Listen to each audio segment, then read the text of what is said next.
कल। चलिए, welcome back. हमने इंट्रोडक्शन में थोड़ी सी डिफिनेशन देखी थी। अब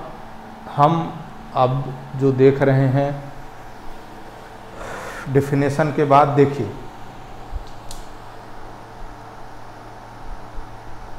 अकाउंटेंसी का आपने जो डिफिनेशन पढ़ा उसके बाद कुछ उसका कॉन्सेप्ट क्रक्स हम देखते हैं। वो ये है कि हमारे पास क्या है, रिसोर्सेस अवेलेबल हैं। रिसोर्सेस अवेलेबल है यानी बिजनेस करने के लिए क्या चाहिए, फंड चाहिए और कुछ एम्प्लॉय चाहिए जो हमारे पास अवेलेबल है। अब आपको क्या करना है, how the available resources employed, यानी आपके पास जो रिसोर्सेस अवेलेबल हैं आपने उसको किस तरह से यूज किया, और उसके बाद result achieved,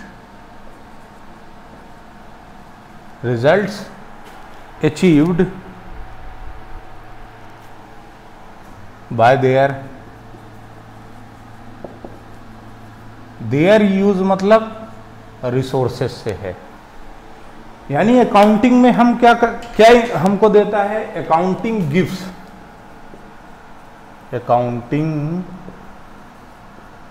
gives us information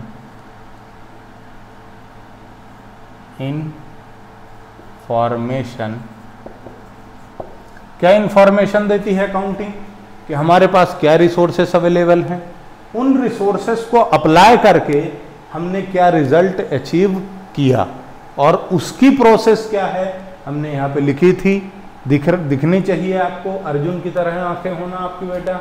identifying, measuring, recording, classifying, summarising and preparing financial statement, comparing, analysing and interpreting and communication to users. तो आपको अकाउंटिंग ये चीज बताएगा कि आपके पास आपके बिजनेस में जो आपने रिसोर्सेस अप्लाई किए थे उसका रिजल्ट क्या रहा। यानी अब यदि मैं शॉर्ट में बात करूं, अच्छा एक चीज और, यहाँ पर जो हमने पहले इसके पार्ट 1 में जो हमने वो लिखा था डेफिनेशन, वही इसकी कैरेक्टर है, वही डेफिनेशन है। यानी यदि आपको कोई ये कहे कि आप अकाउंटिंग का कैरेक्टरिस्टिक लिखो तो आप वही 7-8 चीजें लिख दें, और डेफिनेशन कहे तो उन्हीं को कंबाइन करके लिख दें। कैरेक्टर भी है, डेफिनेशन भी है। अब ये अकाउंटिंग इंफॉर्मेशन हमको देता है। इसके बाद इसको आप नोट कर लीजिएगा बच्चों, वीडियो पॉज करके।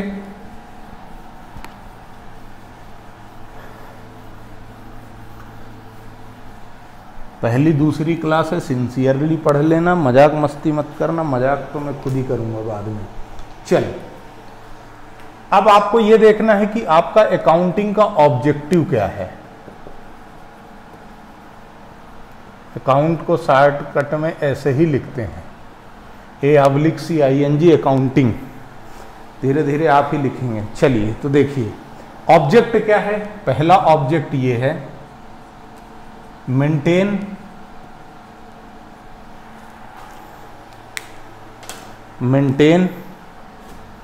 Accounting records. आपको क्या करना है, अकाउंटिंग रिकॉर्ड्स मेंटेन करने हैं। दूसरा काम आपको क्या करना है, दूसरा काम आपको ये करना है कि डिटरमाइन प्रॉफिट और लॉस। पहला ऑब्जेक्ट क्या है कि आपको अकाउंटिंग रिकॉर्ड मेंटेन करना है। उसके बाद आपको यह देखना है कि प्रॉफिट या लॉस कितना है। तीसरा, अब आपको यह देखना है कि आपकी पोजीशन कैसी है। Determine financial position. Financial position कैसी है, मैं एक एक चीजें एक्सप्लेन करूंगा। उसके बाद फाइनेंशियल पोजीशन जानने के बाद अब आपको ये देखना है कि मैनेजमेंट को ये फैसिलिटेट करता है। फैसिलिटेट क्यों करता है, कैसे करता है, ये एक्सप्लेन करूंगा। फिर 5th नंबर पर प्रोटेक्टिंग एसेट्स, और 6th नंबर पर है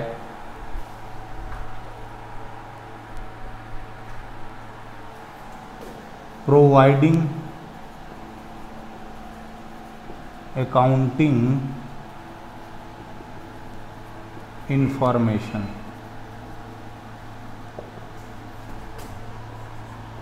टू यूजर्स, यानी उंगली कर दी। ऑब्जेक्टिव्स ऑफ अकाउंटिंग क्या है, पहला मेंटेन करना सिस्टमैटिक रिकॉर्ड या अकाउंटिंग रिकॉर्ड। उसके बाद डिटरमाइनिंग प्रॉफिट या लॉस। अब आपको ये देखना है कि हमने ये जो बिजनेस किया, पैसे लगाए, गुलछर्रे तो नहीं उड़ा लिए, है ना, कि पता पड़ा किंगफिशर के जैसे तुमने बस सोमरस लिया और भूल गए कि भैया पैसा तो दूसरे का है, आग लगे बस्ती में हम हमारी मस्ती में। ऐसा नहीं, आपको ये देखना है कि जो आपने पैसे लगाए थे वो प्रॉफिट या लॉस, रिजल्ट क्या दे रहा है, फायदा हो रहा है या नुकसान। तो ये एक्टिविटी हम करें, अन्यथा दुकानदारी बंद करके कुछ दूसरा देखें। उसके बाद आपको ये देखना है फाइनेंशियल पोजीशन कैसी है। इसको कहा जाता है इनकम पोजीशन, और इसको कहा जाता है फाइनेंशियल पोजीशन। और फाइनेंशियल पोजीशन का मतलब होता है बैलेंस शीट, और इसका मतलब क्या था बच्चों, profit and loss account, balance sheet. यानी अब आपको यहां पर यह देखना है कि आपकी एसेट्स एंड लायबिलिटीज कैसी हैं, आपको कितना लेना और कितना देना है, या मैं यदि गंदे शब्दों में कहूं तो औकात क्या है।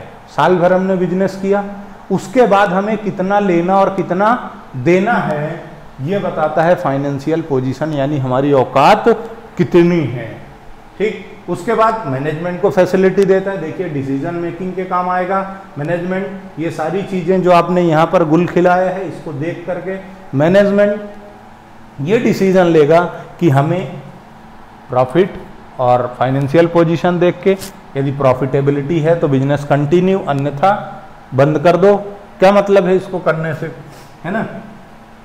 तो मैनेजमेंट को ये फैसिलिटी देता है कि वो डिसीजंस ले सके, फर्दर डिसीजंस ले सके, जैसे बिजनेस को एक्सपांड करना है, या इसमें कोई कमी है, या इस प्रोडक्ट को डाइवर्सिफाई करना है, या ऑपरेशन बिजनेस का बढ़ाना है या घटाना है, या बिजनेस ही बंद कर देना है। जो भी चीज़ें हैं वो ये चीज़ें देख करके भी मैनेजमेंट डिसीजन लेता है। उसके बाद प्रोटेक्टिंग एसेट्स, आपके पास जो एसेट्स है जैसे एम्प्लॉई हैं, मशीनरी है, लैंड है, बिल्डिंग है, ये सारी चीज़ें हैं, उनको प्रोटेक्शन देना, यानी उनका संरक्षण करना, उनकी देखभाल करना, क्योंकि एम्प्लॉय भी एक कंपनी का एसेट्स होता है। बिना एम्प्लॉय के ऑर्गेनाइजेशन वर्क नहीं करता।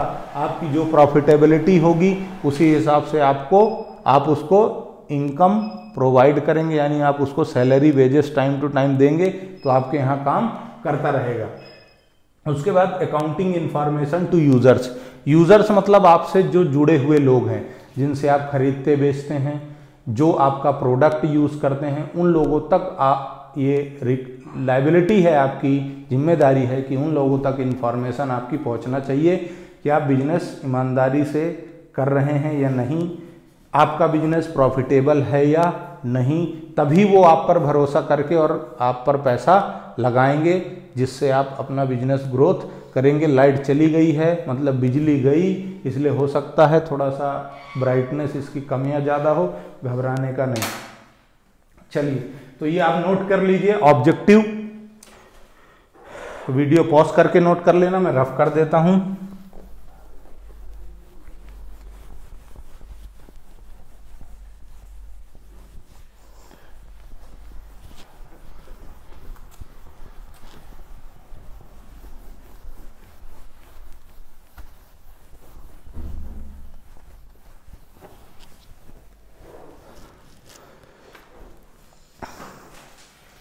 चलिए, तो हमने ये देख लिया कि अकाउंटिंग के ऑब्जेक्टिव क्या हैं। अब हम देखेंगे फंक्शंस ऑफ ऑब्जेक्टिव क्या है, अकाउंटिंग क्या है। अब हमें देखना है फंक्शंस ऑफ अकाउंटिंग, अकाउंटिंग के फंक्शन क्या है। तो पहला मतलब अकाउंटिंग काम क्या करता है, तो क्या काम करता है, maintain systematic accounting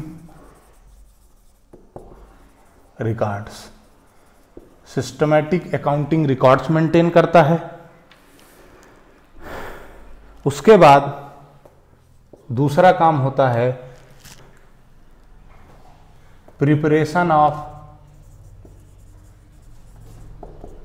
preparation of financial statements. तीसरा, पहला सिस्टमैटिक अकाउंटिंग रिकॉर्ड्स मेंटेन, दूसरा प्रिपरेशन ऑफ फाइनेंशियल स्टेटमेंट, और तीसरा काम जो होता है इसका है मीटिंग लीगल रिक्वायरमेंट्स। कानून की जो जिम्मेदारियां हैं उनको निभाने का काम होता है। कैसे हैं और कौन सी हैं, क्या है ये, क्यों है ये, हम अगर जो भी है बहुत अच्छा है, अभी एक्सप्लेन करता हूं। कम्युनिकेटिंग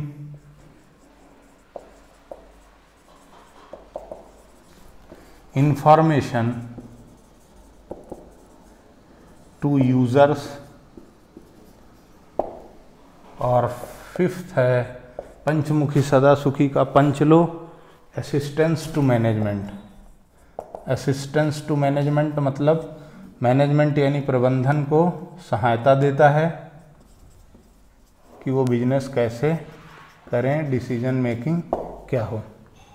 तो देखिए, मेंटेन सिस्टमैटिक अकाउंटिंग रिकॉर्ड, ये आपको मालूम है, जर्नल लेजर ट्रायल बैलेंस ये बनाना, फाइनेंशियल स्टेटमेंट प्रिपेयर करना, ये ऑब्जेक्टिव है। ये दो चीजें हम बेसिक में समझ चुके हैं।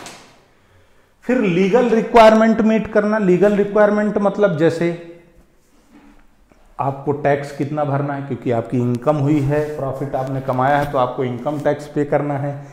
आप सेल परचेस करते हैं तो आपको इनडायरेक्ट टैक्स यानी जीएसटी भरना है, GST goods and service tax कितना भरना है। उसके बाद इम्प्लॉय जो आपके यहाँ हैं, यानी मैं ये कहूँ कि लीगल रिक्वायरमेंट उसकी क्या होगी कि कानून के जो लॉ हैं, जैसे कंपनीज एक्ट है, इसको फॉलो करना, पीएफ एक्ट जो है प्रोविडेंट फंड उसको फॉलो करना, टैक्सेशन की जो जिम्मेदारी है उसको अप्लाई करना। इस तरह से और जो भी लेबर लॉ है, यानी अब आपके कर्मचारियों को कितनी सैलरी देना, टाइम पर देना नहीं देना, बोनस देना, ये सारी चीज़ें लीगल। चाइल्ड लेबर तो नहीं लग रहा है, ये जिम्मेदारी देखना। और भी बहुत सारी लीगल रिक्वायरमेंट हैं जिनको फुलफिल करने के लिए अकाउंटिंग आपकी सहायता करता है, क्योंकि जितना आप प्रॉफिट कमाएंगे उतना टैक्स भरेंगे। टैक्सेशन दो तरीके का हो गया, इनकम टैक्स और जीएसटी। इनकी बातें डिटेल में मैं फिर से करूंगा बाद में, लेकिन अभी चूंकि आप लोग ज़्यादा नहीं समझते हो इसलिए मैं ज़्यादा बात करूंगा भी नहीं। थोड़ा सा आप बस माहौल बनाओ, एक बार आपका माहौल बन जाए पढ़ने का, उसके बाद हम फिर इसको और डिटेल में अच्छे से समझेंगे। जब तक मैं बेसिक टर्मिनोलॉजी वाला चैप्टर आपको नहीं पढ़ा देता तब तक मुझे थोड़ा सा एडवांस शब्द इस्तेमाल करने में डर सा लगता है, इसलिए अभी थोड़ा सा आप इसको बेस बनाएं अपना, उसके बाद हम अच्छे से इसको फिर से समझेंगे एक बार। और ये रिक्वायरमेंट है कि आपसे जितने भी जुड़े लोग हैं उनको आपको अपनी इंफॉर्मेशन देनी पड़ेगी, जिसको कहा जाता है एनुअल रिपोर्ट।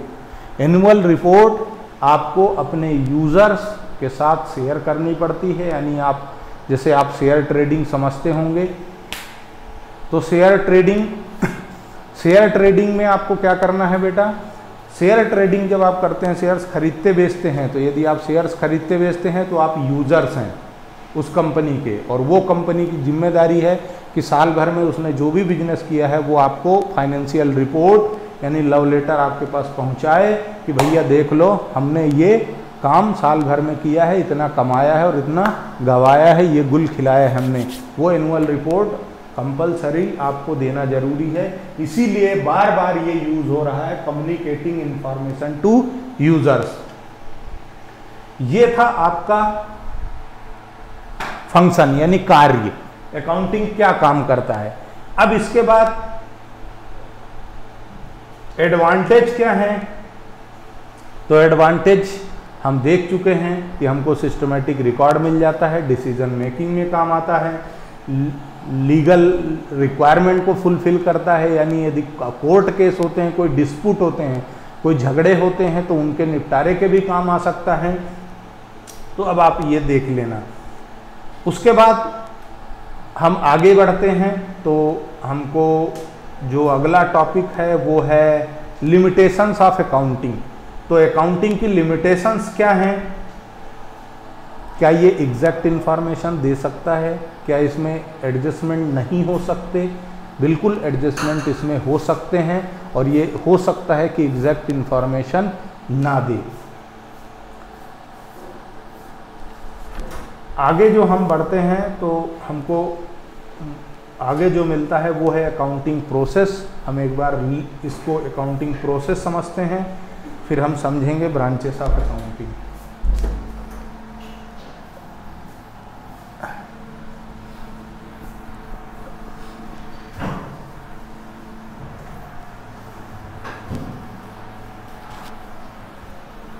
चलिए, तो अब हम देखते हैं प्रोसेस ऑफ अकाउंटिंग। अकाउंटिंग की प्रोसेस क्या है, तो एक बार मैं आपको डेफिनेशंस में बता चुका था, लेकिन एक बार और आप सिस्टमैटिक वे में इसको समझ लीजिए।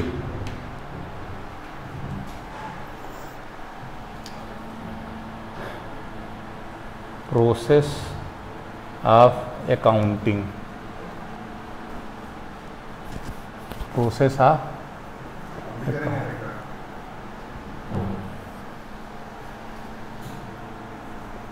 प्रोसेस ऑफ अकाउंटिंग कैसे स्टार्ट होगी।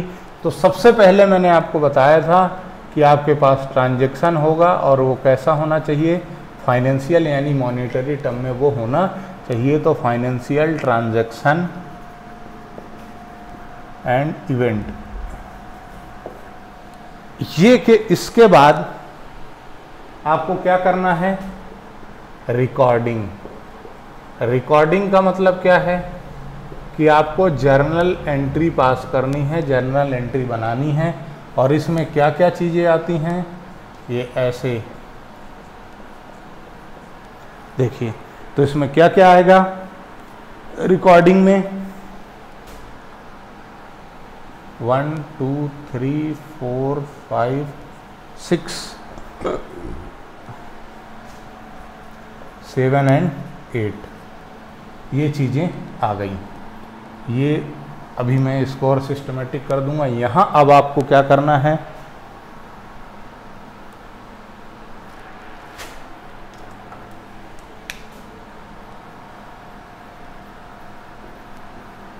जर्नल, यहाँ पर आपकी बनेगी कैश बुक। ये प्रोसेस है, आप बनाएंगे कैश बुक। कैश बुक बनाने के बाद आप बनाएंगे परचेज बुक। परचेज बुक आगे ये एक एक चैप्टर हैं आपके, cash book, purchase book, sales book. Sales book, sales book के बाद आपको बनाना पड़ेगा purchase return book, purchase return book. Sales return book,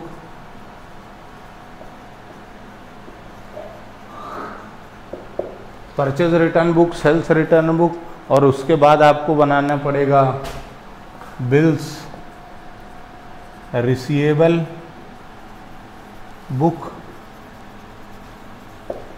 bills payable book,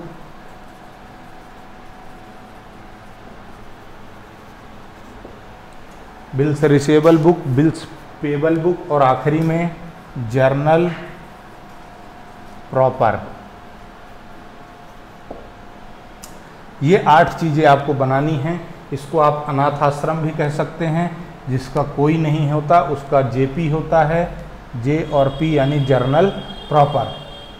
क्या फंडा याद रखना है, जिसका कोई नहीं उसका कौन है, जेपी यानी जर्नल प्रॉपर। यानी कोई ऐसा ट्रांजैक्शन है जो cash book, purchase book, sales book, purchase return, sales return, bills receivable, bills payable में नहीं गया तो वो कहाँ जाएगा, जर्नल प्रॉपर में चला जाएगा। यानी यदि आपका कोई ऐसा है ट्रांजैक्शन जिसको आपको ये समझ में नहीं आया कि ये रिकॉर्ड करना कहाँ है, वो अनाथ आश्रम में चला जाएगा, जर्नल प्रॉपर में। कैश बुक में आप क्या करेंगे, जितनी भी आपकी कैश से रिलेटेड ट्रांजैक्शन हैं, कैश नगद जहाँ जहाँ आपने दिया या लिया है वो सारी चीज़ें कैश बुक में।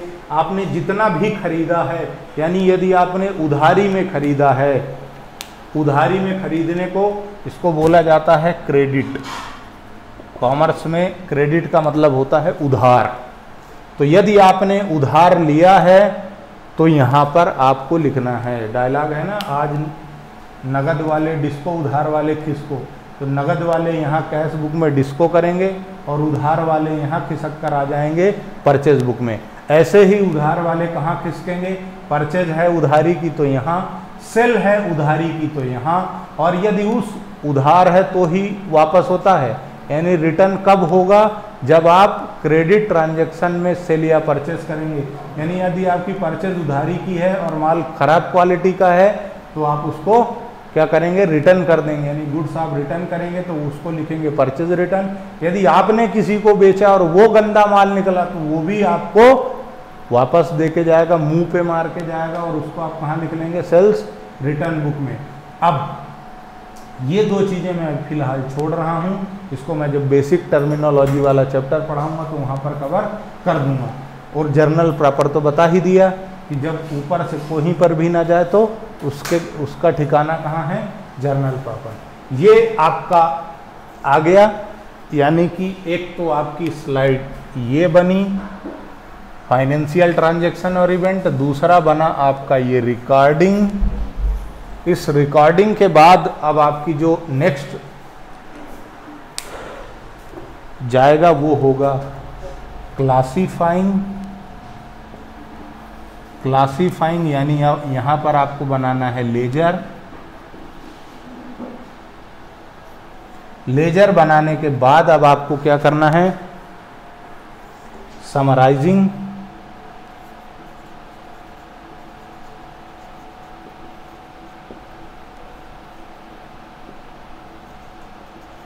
समराइजिंग के अंदर आपको कुछ चीज़ें बनानी पड़ेंगी। क्या क्या करनी पड़ेंगी वो देख लीजिए।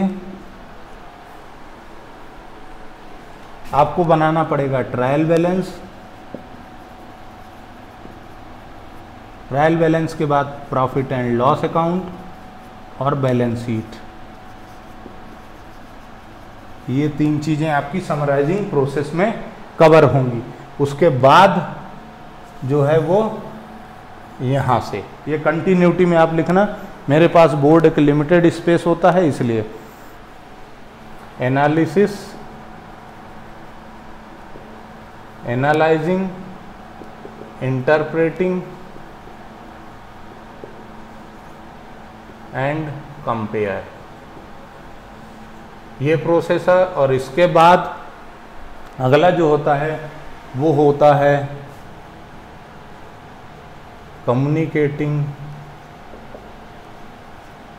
To users. ये आपकी पूरी प्रोसेस हो गई। इस तरीके से आप पूरा करेंगे, पहला, दूसरा, तीसरा, चौथा, 5, 6 और ये 7 जो हमने डेफिनेशंस लिखी थी, ये पूरी प्रोसेस है। आप इसको देख लीजिए, रिकॉर्ड कर लीजिए। बस ध्यान रखिएगा आप पूरा ऊपर से नीचे तक लिख लेना, क्योंकि आपकी कॉपी के पन्ने बड़े होते हैं और यहाँ पर बोर्ड का एक लिमिट है। चलिए ये आप नोट कर लीजिए। उसके बाद अब हम देखेंगे ब्रांचेस ऑफ अकाउंट, यानी अकाउंट की कितनी ब्रांचेस होती हैं। इसको हटाना पड़ेगा मुझे, या चलो लिखा रहने दो, छोटा छोटा सा मैं यहाँ लिख देता हूँ। Branches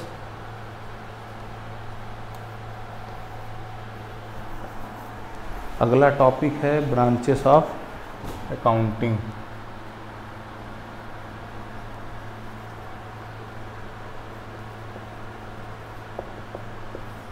branches of accounting, accounting की जो ब्रांचेस हैं वो क्या हैं, तो देखिए 3 ब्रांच हैं इसकी। एक है फाइनेंशियल अकाउंटिंग,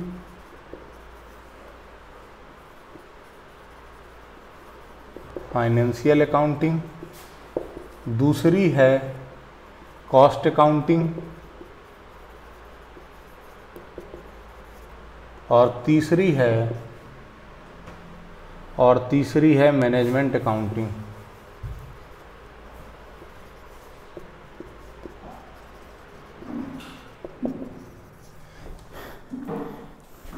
अब इसको समझ लो। फाइनेंशियल अकाउंटिंग का मतलब है मनी, पैसे से संबंधित जितने भी डिसीजन मेकिंग है या जितने भी चीज़ें, जैसे कितना लगाना है, कहाँ लगाना है, कब लगाना है, ये सारी चीज़ें। क्या लगाना है, पैसा, कितना पैसा लगाना है, कब लगाना है, पैसा लाओगे कहाँ से, ये सारी चीज़ फाइनेंशियल अकाउंटिंग में। कॉस्ट अकाउंटिंग, आपने कोई प्रोडक्ट बनाया, जैसे ये मार्कर है, इसको आपने बनाया, तो इसको बनाने में आपके कितने खर्चे लग रहे हैं, कितने एक्सपेंसेस लग रहे हैं, इसको आप कहाँ रिकॉर्ड करेंगे, कॉस्ट अकाउंटिंग। यानी इसके लिए मटेरियल कितना आया, लेबर कितना लगा, बाकी ये फैक्ट्री के एक्सपेंसेस कितने लगे, एडवर्टाइजमेंट के एक्सपेंसेस, जितना भी ओवरऑल कॉस्ट से संबंधित यानी इसकी लागत से संबंधित काम है, वो सारा का सारा कहाँ होगा, कॉस्ट अकाउंटिंग में। इन दोनों को बेस मान करके मैनेजमेंट अकाउंटिंग क्या करेगा, एनालिसिस, इंटरप्रिटेशन और कंपेयर का काम किसका, मैनेजमेंट अकाउंटिंग, क्योंकि डिसीजन लेने का काम मैनेजमेंट का ही अल्टीमेटली होता है। कॉस्ट अकाउंटिंग को थोड़ा सा और कॉलेज वगैरह में कवर होता है, मैनेजमेंट अकाउंटिंग तो आपका 12th में आ ही जाएगा। फाइनेंशियल अकाउंटिंग से संबंधित थोड़ा सा आपके बिजनेस स्टडीज़ के 2-3 चैप्टर्स हैं, 2 चैप्टर 11th में हैं और 2 चैप्टर 12th में हैं, तो थोड़ा सा वहाँ पर और आपको एक्सप्लेनेशन मिल जाएगा। ब्रांचेस आप याद रखना 3, फाइनेंस, कॉस्ट और मैनेजमेंट। इसके बाद बुक कीपिंग मैं आपको बता चुका हूं क्या होती है। अकाउंटिंग इंफॉर्मेशन क्या है ये आपको नहीं मालूम, तो ये जो पूरा का पूरा यहां से लेकर के यहां तक का काम है, ये पूरा का पूरा ही एक शब्द में क्या कहलाता है, अकाउंटिंग इंफॉर्मेशन। अकाउंटिंग की सूचनाएं जो किसके यूज में आती हैं, यूजर्स के। अकाउंटिंग इंफॉर्मेशन हमको क्या देती है कि हमारा प्रॉफिट या लॉस कितना है, प्रॉफिट या लॉस है, प्रॉफिट है या लॉस है, हमारी फाइनेंशियल पोजीशन कैसी है, यानी हमें कितना लेना देना है, यानी हमारे पास एसेट्स और लायबिलिटीज़ कितनी है। एसेट्स क्या होती है, आप इतना समझ लो, एसेट्स का मतलब ये है कि हमारे पास कोई राइट है या कोई प्रॉपर्टी है जो हमको फ्यूचर में इनकम जनरेट करने के काम आता है, पैसा कमाने के काम आता है, तो वो क्या कहलाता है। जैसे ये बोर्ड मैं इसमें लिखता हूँ, आप पढ़ते हो, मुझे फीस मिलती है, तो ये बोर्ड मेरे लिए क्या है, एसेट्स। ये कैमरा जिससे रिकॉर्डिंग चल रही है, ये रिकॉर्ड करता है, रेवेन्यू पैसा कमाने में मदद कर रहा है कहीं ना कहीं, तो ये कैमरा भी मेरे लिए क्या हो गया, एसेट्स हो गई। ठीक है बच्चों। उसके बाद लायबिलिटी का मतलब है, आज मैंने कोई काम किया, उसकी वजह से मुझे किसी को पैसे देने हैं, तो वो क्या कहलाता है, वो क्या कहलाएगा, लायबिलिटी कहलाएगा। बाकी बेसिक टर्मिनोलॉजी जब मैं स्टार्ट करूँगा तो सारी डेफिनेशंस, सब कुछ, सारा एक्सप्लेनेशन वहाँ पर दूंगा। तो अब आपने क्या समझा है? अकाउंटिंग इंफॉर्मेशन हमको क्या बताता है? प्रॉफिट या लॉस कितना है, उसके बाद हमारे पास पोजीशन कैसी, यानी एसेट्स लायबिलिटी कैसी है, उसके बाद हमारा कैश फ्लो यानी हमारे पास पैसे का आना जाना कैसा हो रहा है, पैसा आ रहा है बराबर या नहीं आ रहा है।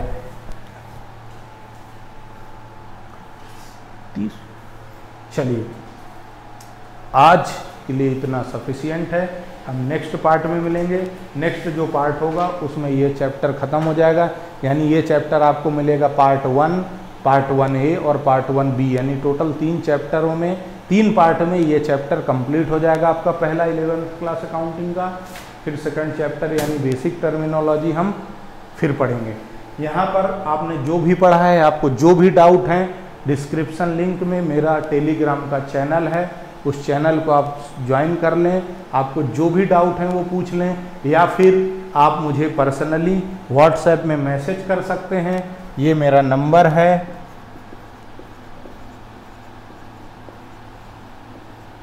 754 × 6 36 36 75 4 छक्के 36 36, ये मेरा नंबर है। आप मुझे व्हाट्सएप कर सकते हैं, टेलीग्राम में मैसेज कर सकते हैं, मैं आपके सारे डाउट्स लूँगा। या फिर आप टेलीग्राम की लिंक ज्वाइन कर लें तो आप वहाँ डाउट पूछ सकते हैं, और वहाँ पर ये सारा PDF वीडियो की लिंक सब कुछ मिल जाएगा। यूट्यूब पे तो सब अवेलेबल रहेगा ही सही। जो भी असिस्टेंस चाहिए बिल्कुल मैं रेडी हूँ, बस आप पढ़ते रहो, दिल किताबों से लगाओ। बेवफा भी निकली तो कुछ बना के छोड़ेगी, समझ गए? इसलिए पढ़ाई करो। कोई समस्या है तो बिल्कुल मुझसे पूछ लो, बता दो। धन्यवाद आपका। अब हम अगले पार्ट में मिलेंगे जो होगा इस चैप्टर का आखिरी part. Thank you very much.